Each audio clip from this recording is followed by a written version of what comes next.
మీ business ను develop చేసుకోవాలి అనుకుంటున్నారా? మీ పరపతిని పెంచుకోవాలి అనుకుంటున్నారా? అయితే ఓకే టీవీ ద్వారా L band, aston band ad, scrolling ad, ad with voice overs, logo bug, video ads ద్వారా మీ యాడ్స్ ను పబ్లిష్ చేసుకోండి. సంప్రదించవలసిన ఫోన్ నెంబర్ 8520917933.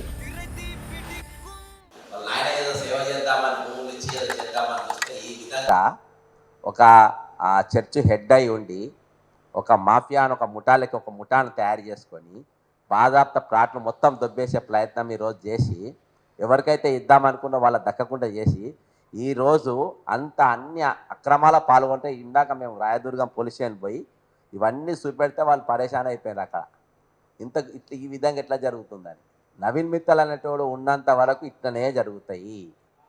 రాయదుర్గం నవకాశ విలేజ్ మొత్తం కలిసి 6000 గజాలు, అందులో 300 గజాలు ఒక ప్లాటు, ఒక్క ప్లాటు 300 గజాలు ఉంటాయి. అట్లా మొత్తం 19 ప్లాట్లు. వీళ్ళకి తెలియదు ఈ లోనర్స్.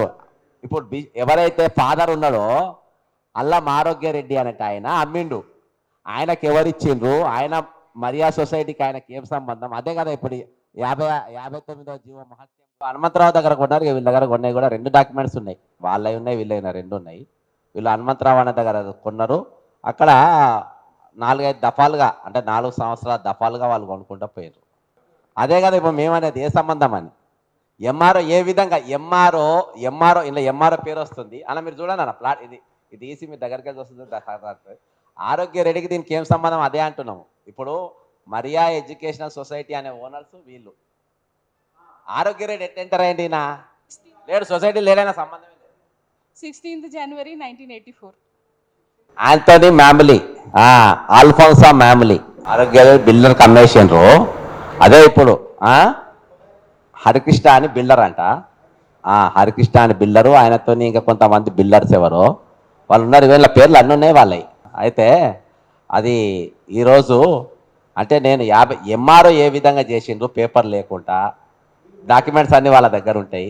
పైన వాళ్ళు ఉన్నదంతా నవీన్ మిత్తల్ బాస్ కదా. ఇప్పుడు షేర్లింగపల్లిలోడు పై స్థాయిలోనే అపాయింట్మెంట్ అవుతాడు. షేర్లింగపల్లి ఎంఆర్ఓలు కానీ, హైదరాబాద్ రింగ్ రోడ్డు చుట్టూ ఉన్న ఎంఆర్ఓలు కానీ ఆ లెవెల్లో అవుతారు.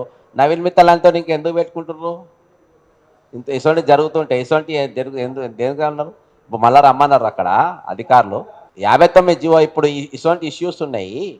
ఇది సాల్వ్ చేసేది ఒకటి. దీన్ని అడ్డం పెట్టుకొని ఒక ఫాదరే, దీన్ని అడ్డం పెట్టుకొని హైదరాబాద్ చెందినటువంటి ఒక ఫాదరు నాకు నిన్నటికెళ్ళి ఈ ఇష్యూ నేను మొన్నటికెళ్ళి స్టార్ట్ చేసిన. మొన్నటికెళ్ళి ఒక 100 ఫోన్లు చేయించిండు. నాకు ఎన్ని ఆఫర్లు వస్తాయో తెలుసు. ఇప్పుడు కూడా నాకు రెడీ పెద్ద ఆఫర్లు వచ్చి ఉన్నాయి. ఇలా చాలామంది రెడీగానే ఉన్నారు. అయితే ఎన్ని ఆఫర్ ఇంట్లో కూడా అట్లా వచ్చింది. నేను ఒకటి మంచి ఉద్దేశంతో వీళ్ళ నాయన చేయాలనుకుంటూ ఆ ఉద్దేశం నెరవేర్చాలని ఆ కుటుంబానికి రప్పించిన.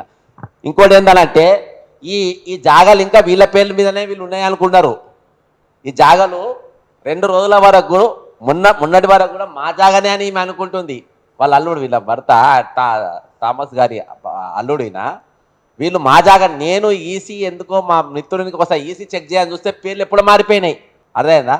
ఇంత అన్యాయంగా అంటే ప్రభుత్వ అధికారులు రెవెన్యూ అధికారులను వాడుకొని ఈరోజు అందరు సమస్యలు తీరుస్తామని చెప్పి సమస్యలు పెరగడం వల్ల తగ్గడం ఎక్కడ ఉన్నది?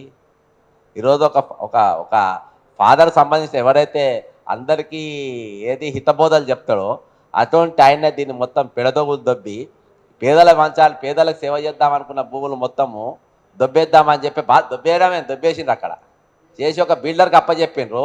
నిన్నదాకానే బుకాయించింది. అసలు నాకేం సంబంధం లేదు, నేనేం చేయలేదు, నాకు ఆ భూములకు ఏం సంబంధం లేదు, బాధాప్తిగా రిజిస్ట్రేషన్ చేసి పెట్టింది. నాకు తెలియదు ఎంత కమ్మినో నాకు తెలియదు, కానీ 100 కోట్లే ఉంటుంది. దీని వాల్యుయేషన్ 100 కోట్లే ఉంటుంది. Hyderabad diocese secretary, Christian mission ఉంటుంది కదా, సెంటాన్ స్కూళ్ళు ఇవన్నీ, దాని అన్నిటికీ డయాసిస్ సెక్రటరీ దానికి. వీళ్ళు కంప్లైంట్ ఇచ్చిన వాళ్ళు ఇలా 3 ఉన్నారు. ఒకటి పాపిరెడ్డి అనేట ఆయనతో చేతులు కలిపిన ఈ ముఠాలో ఉన్న సభ్యులు 3 న్యాయం చేయాలి. వీళ్ళకి కాదు, ఓవరాల్గా ధరణి అనేది రద్దు చేస్తాం. ఈ రోజు వరకు చేయలే. ఉదాహరణ మేము ముందుకు తీసుకొని వచ్చినాము. వీళ్ళ అంతే. వాళ్ళకి ఇది 59 జీవో. అక్కడ ఉన్న ఎంఆర్ఓ సస్పెండ్ చేయాలి. ఇక్కడ ఉన్న ఎంఆర్ఓ షేర్లింగం ఎంఆర్ఓ ఎవరైతే డాక్యుమెంట్ చేసలేదో వీళ్ళందరి మీద క్రిమినల్ చర్యలు తీసుకోవాలి. ఇందులో పాల్గొన్న వాళ్ళం పోతాం ఇప్పుడు ఇక్కడికి అంటే ఆ. ఆ? అదే ఎవరు చేసిండో వాడే ఎంక్వైరీ చేసి తెలుతాయి కదా ఇంట్లో ఎవరు చేసిందో ఆడే జైలుకుపోతాడు. ఇది రాయదుర్గం పోలీస్ స్టేషన్. ఇదా ఇది చేసి అక్టోబర్లో చేసి 23 అక్టోబర్ పోయి మాట్లాడొచ్చినాము. ఇక్కడ మనకు టైం ఇచ్చినామని ఇటు వచ్చి మళ్ళీ అట్టే పోదు మాట్లాడిన ఎంక్వైరీ అయింది. ఆల్రెడీ సాఫ్ చేసినప్పుడు ఇంకో 2 రోజులు లేట్ అయితే అయిపోయేది. అందుకనే వీళ్ళని హడావుడిగా పిలిపించిందే అందుకు.